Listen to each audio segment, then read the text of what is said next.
So, good morning, all, and welcome once again to the second session of conference on political economy of migration. For those of you who have joined us today, yesterday we had two fantastic openings talk. We had Dr. Ravi Srivastava who talked about the internal migration trends and what it means, and then we had Dr. Dilip Ratha who talked about the international migration trend and the remittances.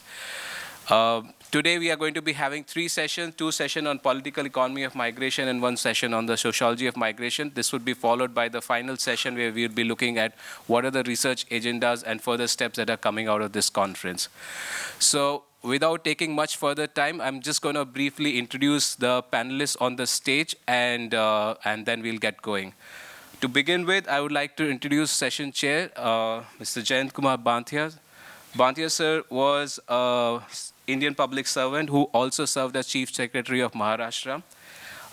He has been involved with United Nations Population Fund and he has worked as Chief Technical Advisor to Nigerian Census when it was carried out. He was the Registrar General and Census Commissioner of India from 1999 to 2004, and 2001 census was rolled out under his command. Like all IAS officer, he has done his several stint in Maharashtra as collector and chief executive officer. Those are the parts that are there in the session, in the panel, the booklet that's there with you.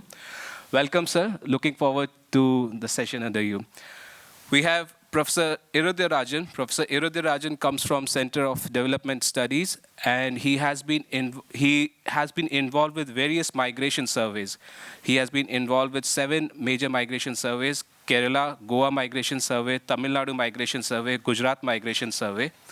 And recognizing his migration-related research done at CDS, Ministry of Overseas Indian Affairs established a research unit on international migration during 2006 to 2016, where Professor Rajan acted as chair professor.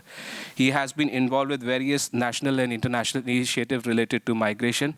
Welcome, sir. We look forward to listening to you. Finally, we have Dr. Subramaniam Chandrasekhar, an alumnus of Delhi School of Economics and Pennsylvania State University.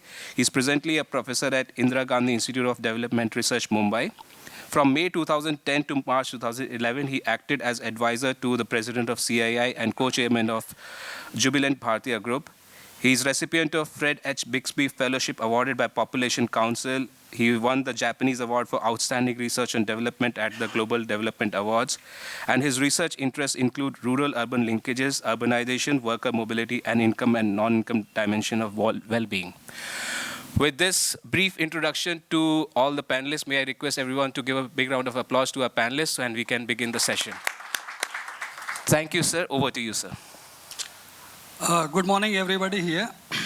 My co-panelist here, distinguished participants, Professor Kelkar, demographers, social scientists, economists from across the country and from outside.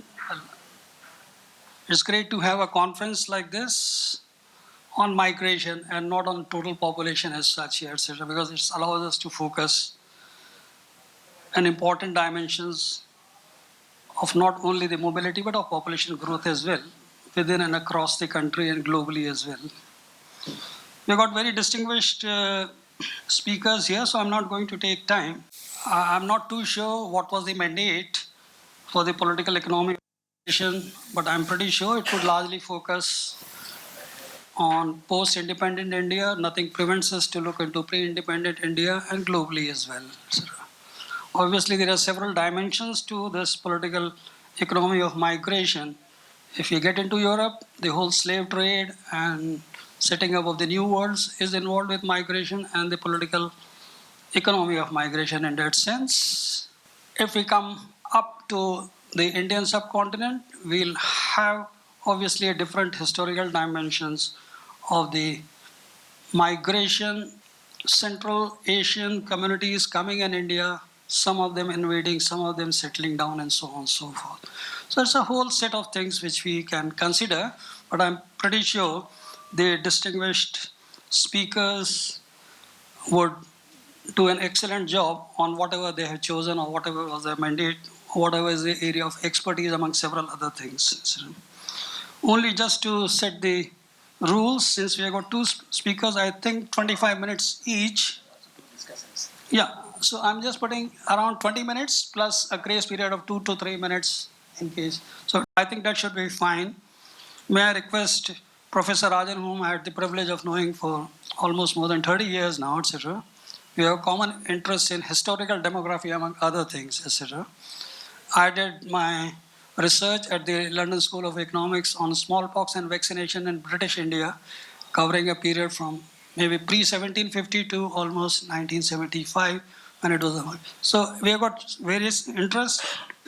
I had the good fortune of visiting him in CDS a couple of times, etc. So may I request Professor Rajan to be the first speaker.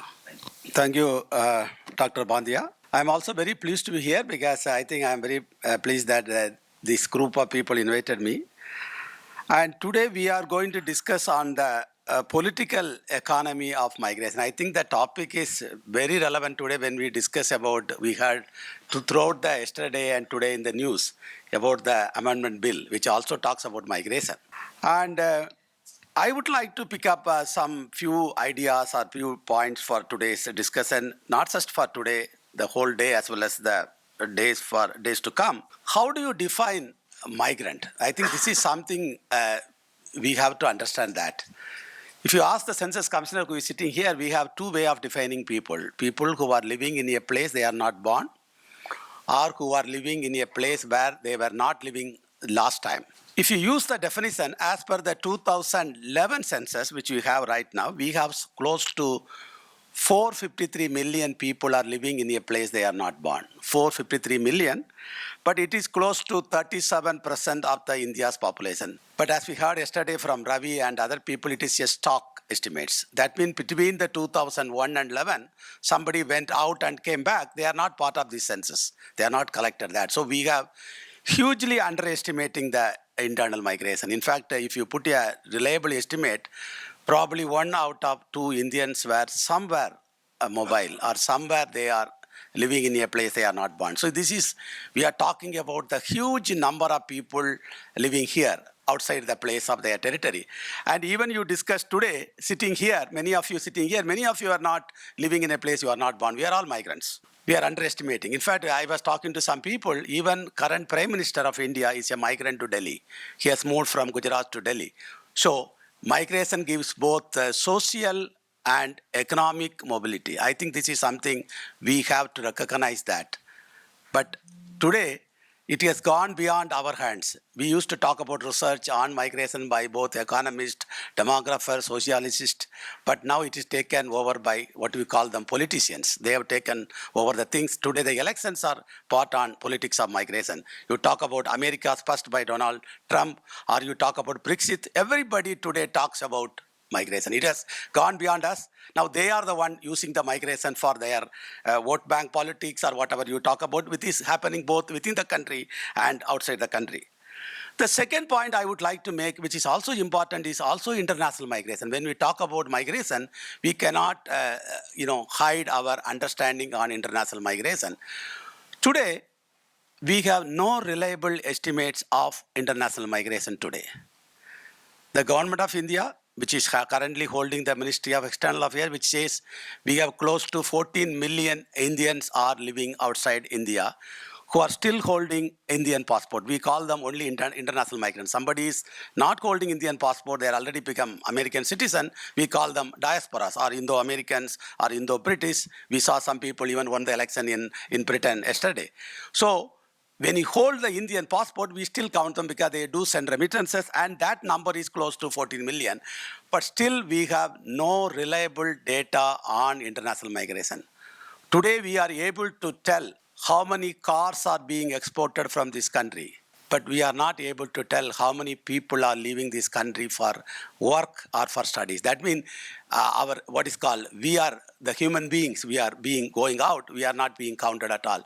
And the data is available with the government because today nobody goes without the proper passport, without the airport, but people have no interest in migration. They are only talking when they require. Otherwise, today we can provide everyday data on international migration because everybody goes through all the airports. You can provide how many people are going to visit their children, how many are going as student migration, how many are going for conference, how many are returned back, but we have no interest.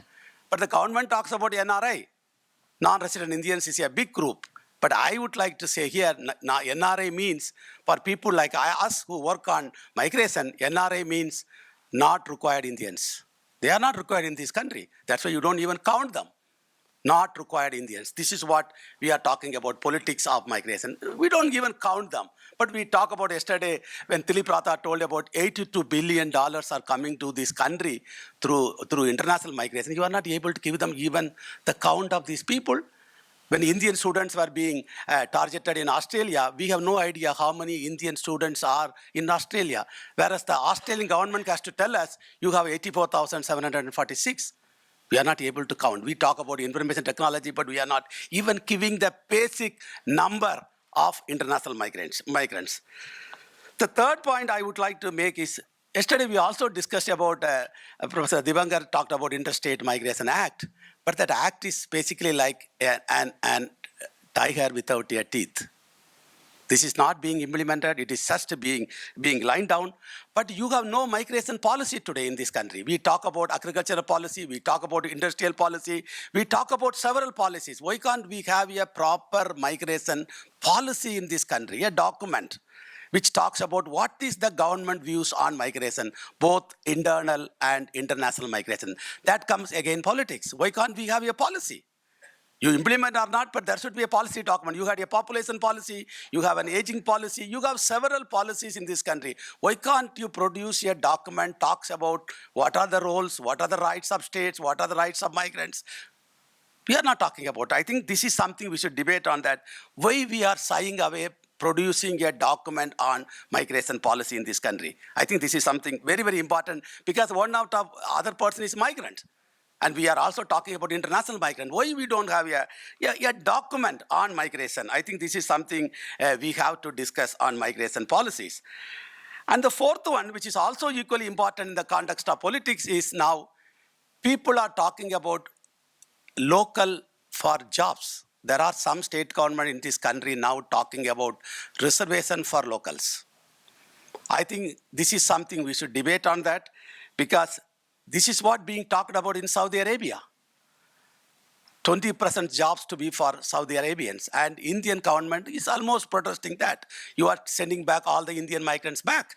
So when you talk about other countries having policies, we are trying to protest about Saudi Arabia policy of Nidakat. And we have some states already started talking about local reservation for local migrants. I think this is something one should look at it, because this will also create tension between states. We know that there were incidents in Bombay even earlier days, even few years back. We had some of the migrants, taxi drivers had difficulty in Mumbai. So I think we should talk about this local politics, or we talk about the son of the soil politics. I think this should be brought in the context of what is called the local jobs. And the fifth one, which is also important for us to take more on, integrating migrant within the states. Language is a big problem. I think we should talk about that. For example, a lot of people leave their children in the work sites. We have seen in Kerala, we have 3 million migrants are coming into Kerala, and we have people from Odisha, West Bengal, and their children are in the roads. And now the state government of Kerala taking interest in that, because the migrants are there.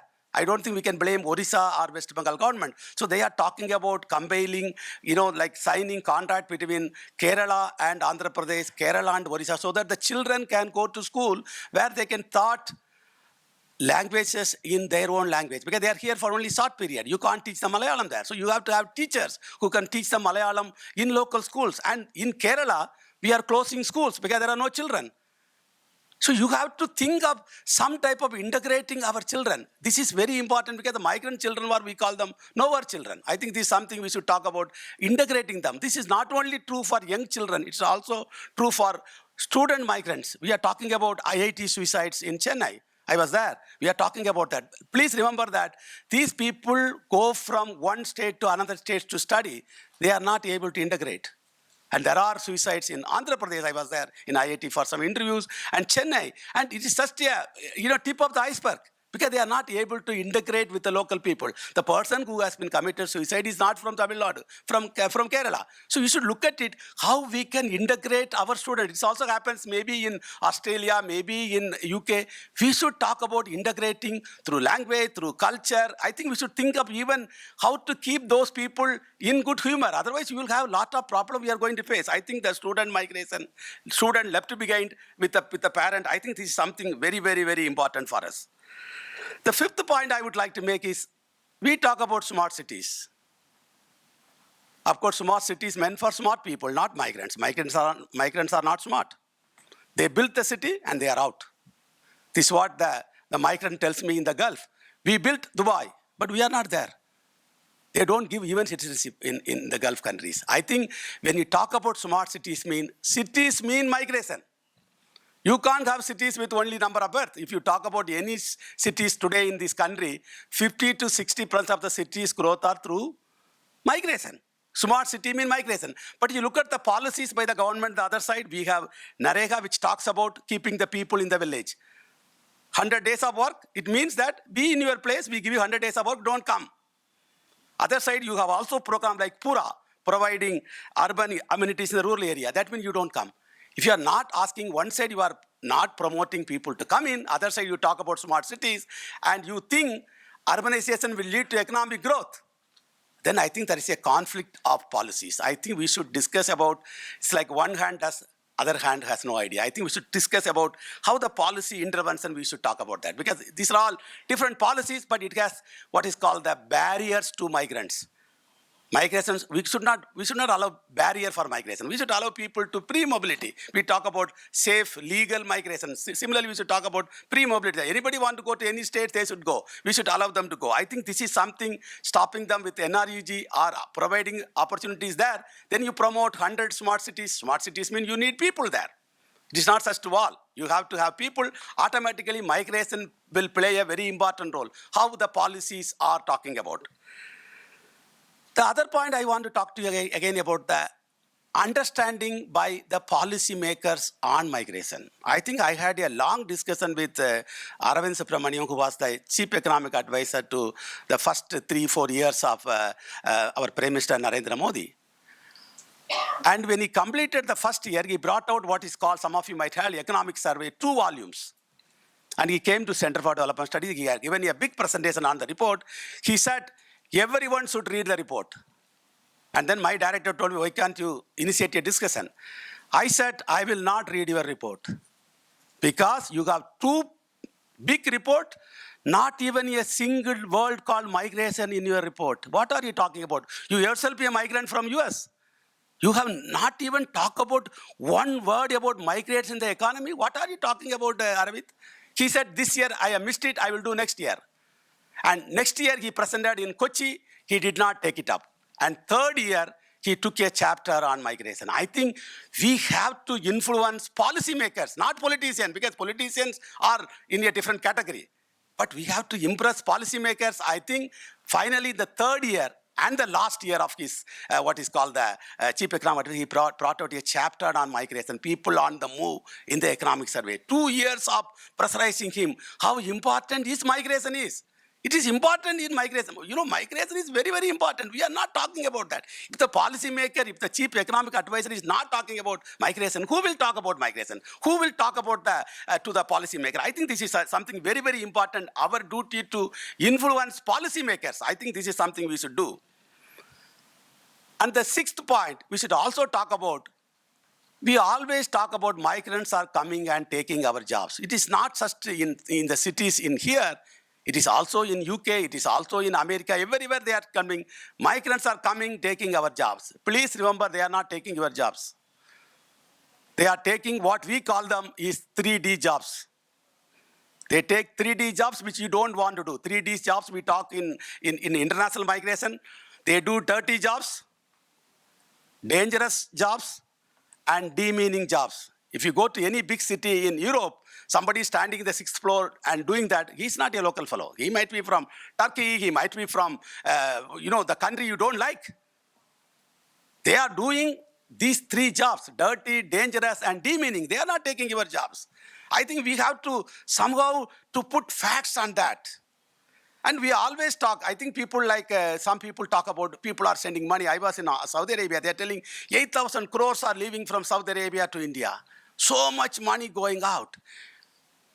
I think they should also talk about what migrant does to Saudi Arabia. We always talk about migrants' contribution at the origin.